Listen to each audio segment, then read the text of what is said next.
Assalamualaikum warahmatullahi wabarakatuh.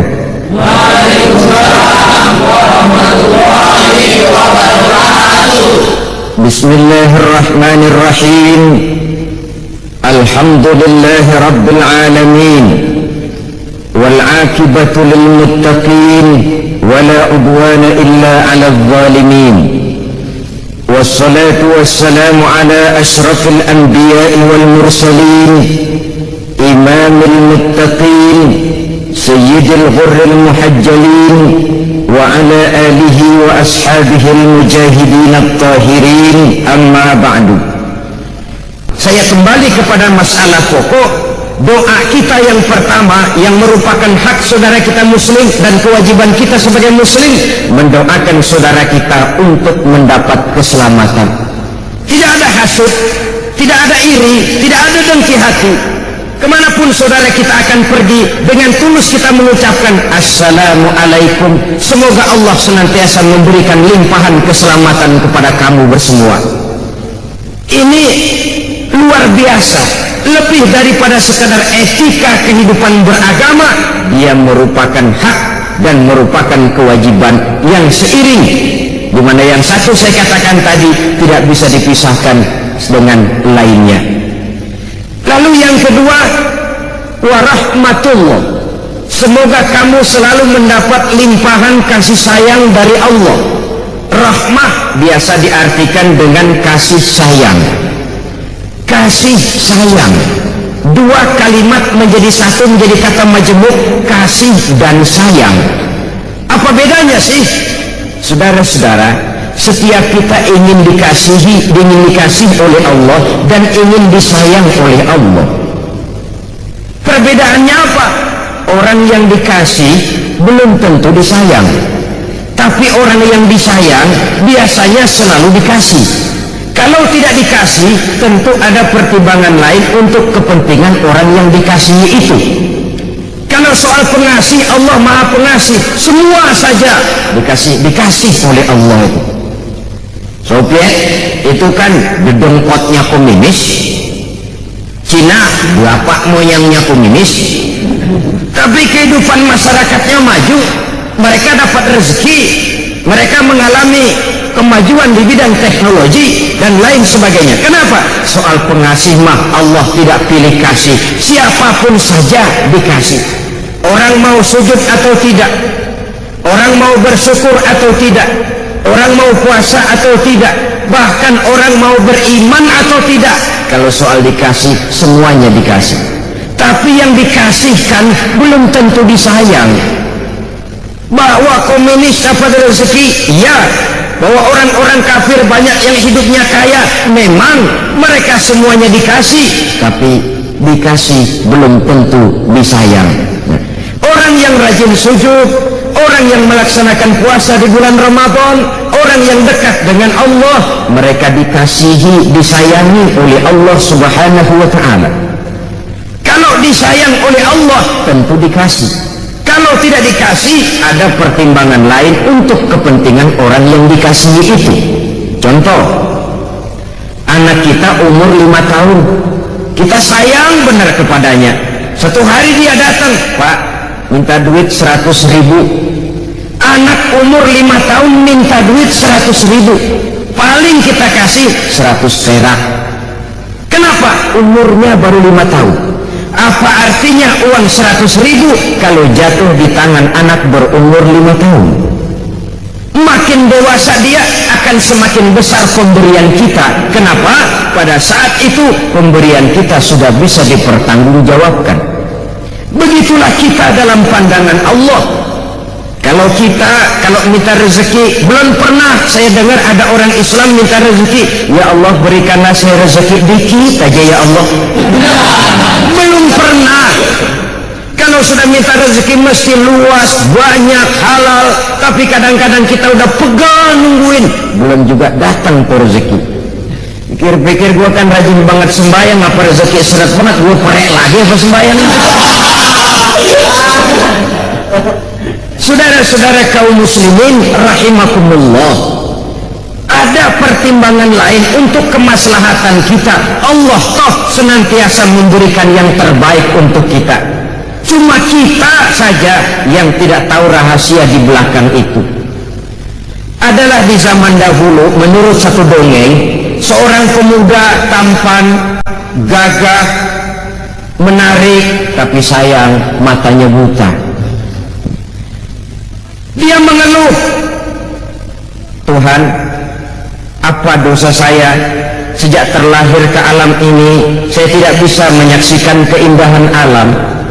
Bisa bila sang surya terbit di kaki langit sebelah timur, sementara kokok ayam di kandang dan kicau murai di dahan menambah semaraknya suasana pagi. Saya tidak bisa menyaksikan keindahan yang demikian itu. Dan bila sang surya terbenam di ufuk sebelah barat, sementara Lazuardi merah meronai kaki langit, saya pun tidak bisa menyaksikan kesahduan itu. Apa dosa dan salah saya, Tuhan? Kenapa saya dilahirkan dalam keadaan buta? Satu hari desa tempat anak muda buta itu tinggal diserbu oleh orang-orang Baduy, orang-orang Badiah pegunungan. Beberapa pemuda diculik, termasuk anak muda yang buta itu, dibawa ke pegunungan oleh suku yang masih primitif ini. Dan suku yang primitif ini yang menculik para pemuda tadi adalah kanibal. Kanibalis, orang-orang yang suka makan daging manusia. Pemuda-pemuda ini rencananya akan disajikan menjadi makanan raja, semacam kepala suku lah. Maka supaya dagingnya lezat, gemuk, nih para pemuda dirawat baik-baik, diberikan tempat tidur yang bagus, pakaian yang bagus, makanan yang serba cukup, menu yang lengkap, gizi yang komplit. Pokoknya sejak ditangkap itu pemuda makan enak, kerjanya cuma makan tidur. Supaya apa? Supaya gemuk nanti di buburnya, di sopnya kan legit. Sudah sampai pada waktunya, pemuda itu seorang demi seorang disembelih, dimakan, disantap oleh raja. Sampai kepada giliran pemuda yang buta ini dihadapkan kepada tuan raja, kepala sukunya. Kata yang menghadap, lapor, bos, sekarang giliran dia nih yang mau kita sop. Raja ngelihat, yang begini, iya, buta. Sop orang buta mah saya nggak doyan, kata raja. Udah cari yang lain, lepas nih atuh nih. Bisa ketulangan saya makan yang begini. Udah bawa saja, lepaskan dia.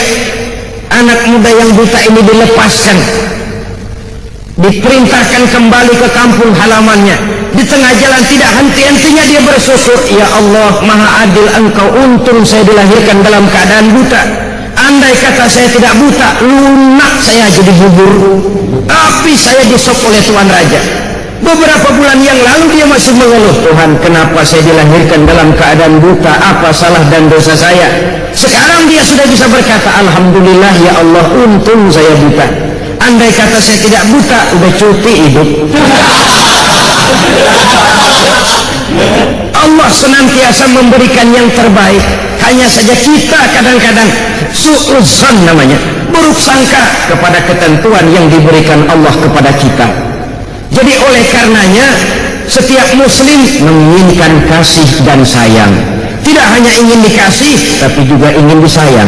Tidak hanya ingin disayang, tapi juga dikasih. Andai kata tidak dikasih, kita tetap husnuzon alias baik sangka kepada Allah Subhanahu wa ta'ala. Itu doa yang kedua. Setelah keselamatan, kasih sayang. Yang ketiga, wa barakatuh, mendapat keberkahan. Keberkahan itu apa? Kalau seluruh karunia yang diberikan Allah kepada kita makin mendekatkan diri kita kepada Allah dan membawa ketenangan hidup, itu namanya rezeki bawa berkah. Sebaliknya, kalau seluruh karunia itu hanya makin menjauhkan kita dari Allah dan tidak membawa ketenangan dan ketenteraman di dalam kehidupan, itu diantara tanda rezekinya kurang tapi berkah. Kurang berkah itu ibarat kambing gak ada buntutnya, artinya kurang lengkap, kurang sempurna, dekorasinya rada kurang. Itu yang kita inginkan di dalam kehidupan. Maka ucapan salam yang lengkap itu Assalamualaikum warahmatullahi wabarakatuh. Jawabannya harus lebih baik daripada itu. Kata Allah dalam Al-Quran, fa iza huyyitum fahayyu bi ahsana minha aw rudduha. Apabila kamu diberikan satu salam, jawablah dengan yang lebih baik dari salam yang diucapkannya, atau setidaknya sama dengan yang diucapkannya. Kalau dia cuma mengucapkan Assalamualaikum, kita kalau ingin lebih baik Waalaikumsalam warahmah, Waalaikumsalam warahmatullah. Lebih baik dia cuma salam, kita sampai kepada rahmatullah. Kalau dia Assalamualaikum warahmatullah, kita lebih baik Assalamualaikum warahmatullah wabarakatuh. Kalau dia Assalamualaikum warahmatullah wabarakatuh, kita ingin menjadi yang lebih baik Waalaikumsalam warahmatullahi wabarakatuhu waridwanu, dan selanjutnya. Kita kan kadang-kadang pelit benar, orang benar-benar ngucapin salam Assalamualaikum warahmatullahi wabarakatuh, kita sembari ngempet nama lam.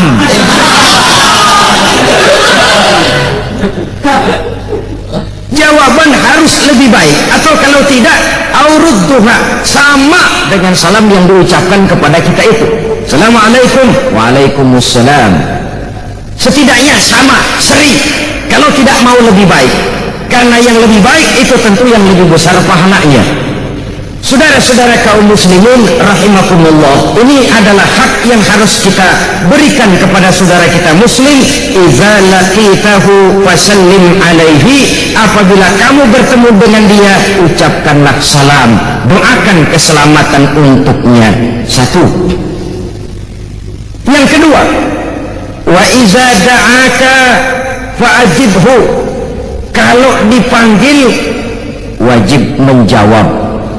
Kalau diundang wajib datang, sepanjang tidak ada alasan yang bersifat syar'i, alasan yang dibenarkan oleh hukum syara, seperti sakit atau alasan-alasan lain yang memang merupakan syar'i sifatnya.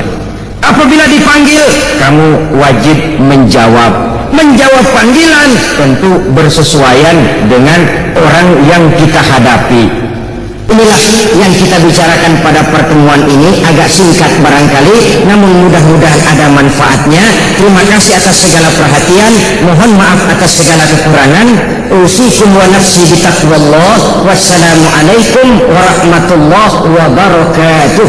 Waalaikumsalam warahmatullahi wabarakatuh.